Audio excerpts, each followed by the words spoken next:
Hello, my name is Lexi Urban, and I will be discussing the socioeconomic implication on obesity in adults and juveniles, as well as how to stop the ongoing rise. I'd like to begin by talking about what content will be in this presentation. There are three main things that will be discussed, thus including understanding the obesity epidemic, socioeconomic factors and obesity, and strategies for prevention and intervention. Starting in Section 1 will be understanding the obesity epidemic. It is important to understand the historical trajectory of obesity, starting with the transition from a healthy lifestyle to today's current trends. Pre-obesity epidemic, individuals were consuming a lot more home-cooked meals, less ultra-processed foods, and less fast food. Furthermore, they were enduring daily physical activity and exercising, as well as a less involved sedentary behavior. This brings us to topic 2, which is the impact of ultra-processed foods and sedentary behavior. As just mentioned before, ultra-processed foods were not heavily intaked in the beginning of the obesity epidemic. Also, the technological era had not struck yet, and children and adults were not glued to the television, tablets, or iPhones, or video games. They were outside or playing indoors.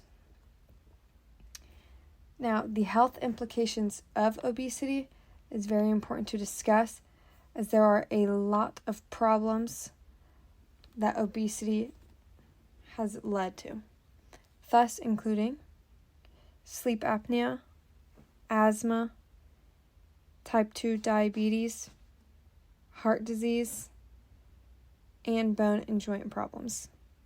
This is only a fraction of what obesity has shown to do to individuals. Next, I'd like to talk about childhood obesity and influencing factors. There are 3 bulletin marks on this page. Those include the role of parents in family environment, the impact of food marketing in school environment, and geographical and racial disparities in childhood obesity. Parents and caregivers play a big part in childhood obesity. Children are naive and not mature enough to care for themselves, so they must rely on their parents or caregivers. Unfortunately, if a parent is already introducing bad behaviors into a child, it will most likely lead into that child's adulthood. Furthermore, food marketing, especially in big fast food chains, is striking children specifically. McDonald's, a well-known fast food chain, has a Happy Meal. These Happy Meals include toys. Obviously, children love toys, thus wanting children to get the Happy Meals.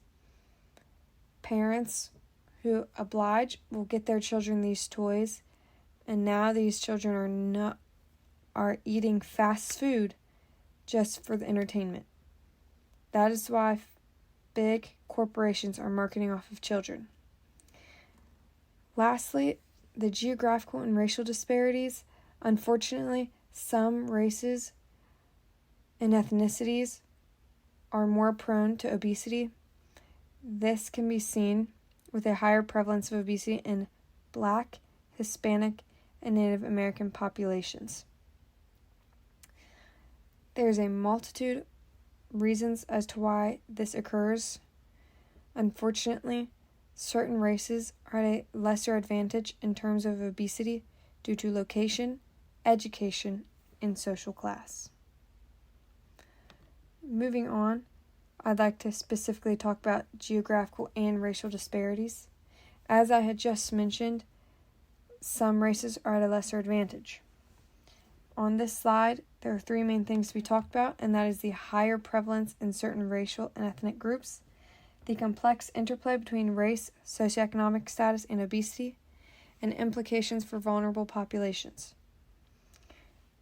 As mentioned prior, Black, Hispanic, and Native American populations are included in the vulnerable population segment.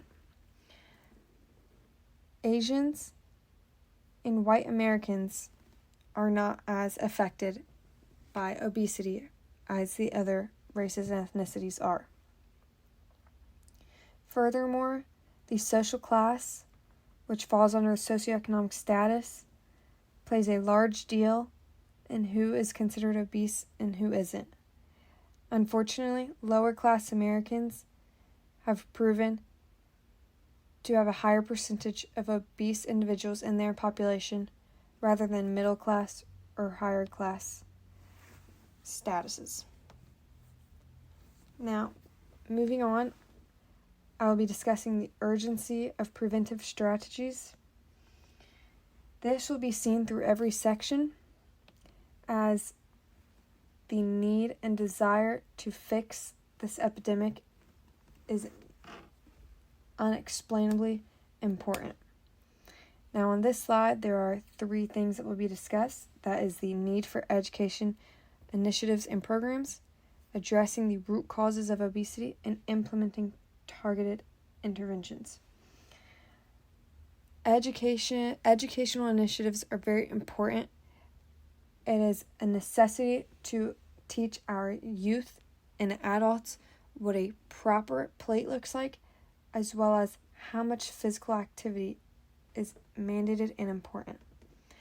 30 minutes of daily activity is suggested, and therefore adults should be taught that with classes and programs. Now, the root cause of obesity, that is what we have found through looking back at the history of where we started. Ultra-processed foods, fast food, and a sedentary lifestyle have proven to be the big leader of obesity. Now, after we have summed up Section 1, it's time to enter Section 2, which is the socioeconomic factors of obesity.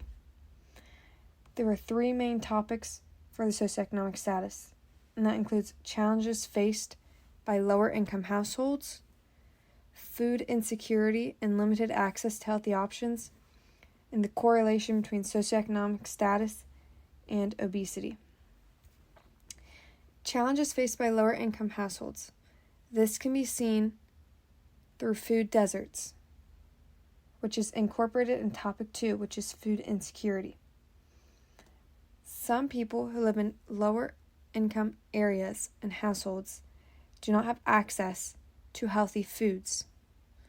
This is called a food desert. Furthermore, these lower income households can rely on food stamps, and the options available on these food stamps are not the healthiest and mainly include ultra-processed foods. It has been proven time and time again that lower income households are at a high disadvantage. Moving on, I'd like to talk about the influence of stress and financial difficulties. Once again, it has been proven that higher levels of stress are in lower income households, because lower income households have to worry about food on the table, a roof over their head, and taking care of their family. Some upper and middle class families and households have loads of stress, but it has been proven time and time again that lower income households are struggling the most. Furthermore, the limited access to nutritious foods, like I had spoken about, the food deserts, and the obesity vulnerability in lower income groups. Once again, this is all just summing up and explaining how low income households are at a far higher disadvantage than any other group. An example of this can be talked about employees of Amazon. It was stated that middle-class individuals are relieving stress by performing retail therapy and shopping on Amazon, while the Amazon warehouse workers, which a majority of which are lower class, are having more stress loaded onto them, as working conditions have been shown to be poor in these Amazon warehouses. So while the middle and upper class shop and blow off stress through retail therapy, the lower class working in those warehouses are being bombarded with stress and bad working conditions. This helps demonstrate what these social classes can look like in America and how challenging it can be to be a part of the lower class citizens. Now, lastly, for Section 2, I will be discussing the implications for juveniles.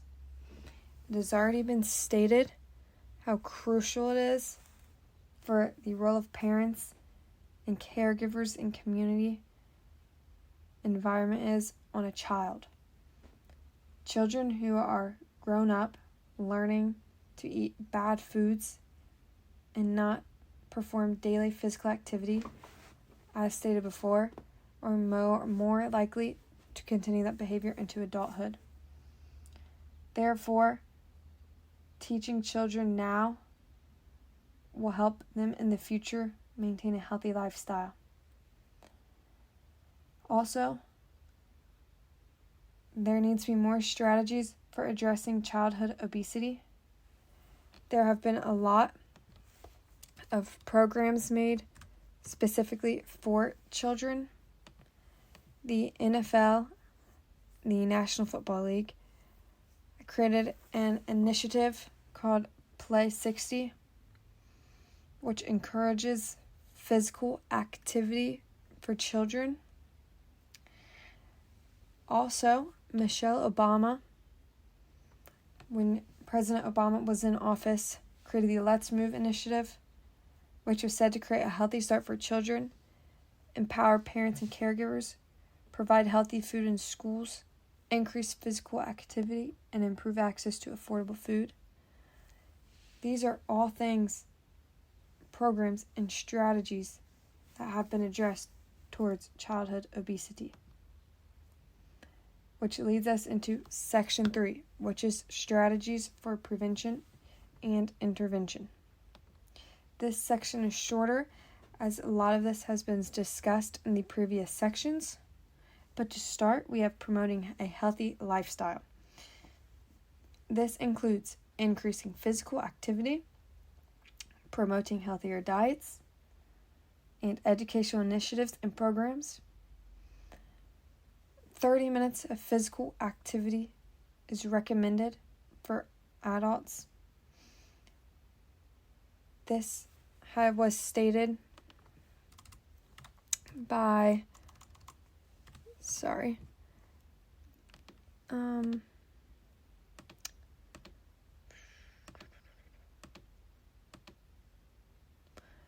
I'm sorry, I couldn't find where that was stated, but I'm pretty positive it was stated by the CDC. Now, moving on from that, the healthier diets.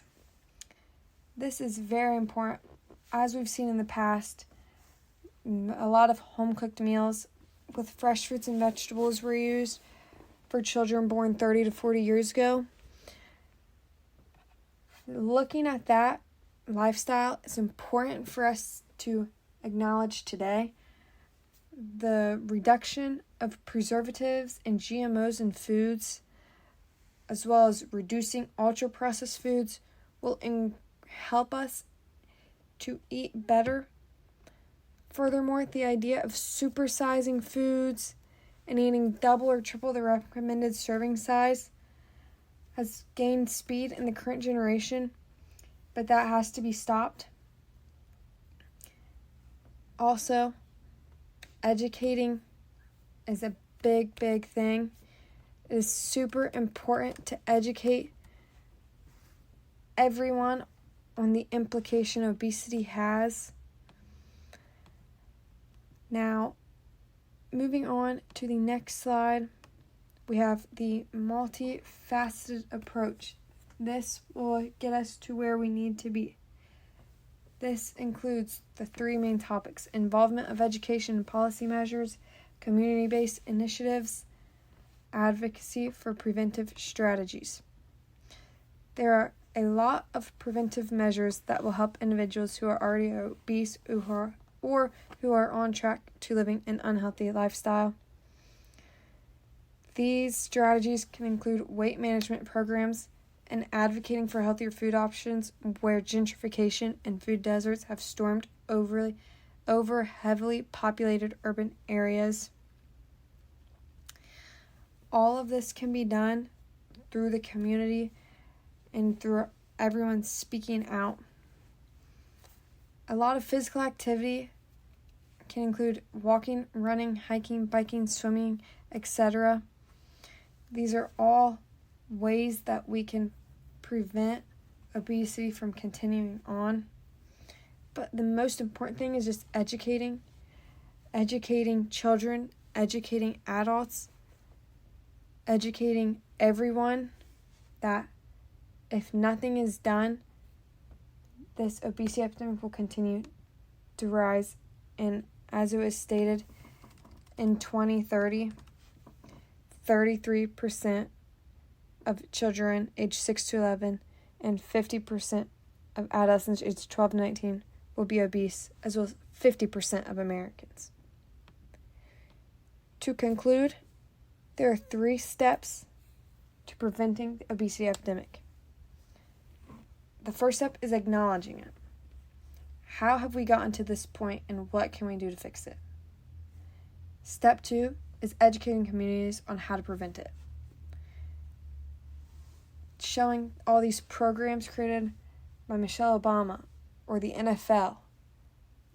I know these are specifically made for children, but this is a great start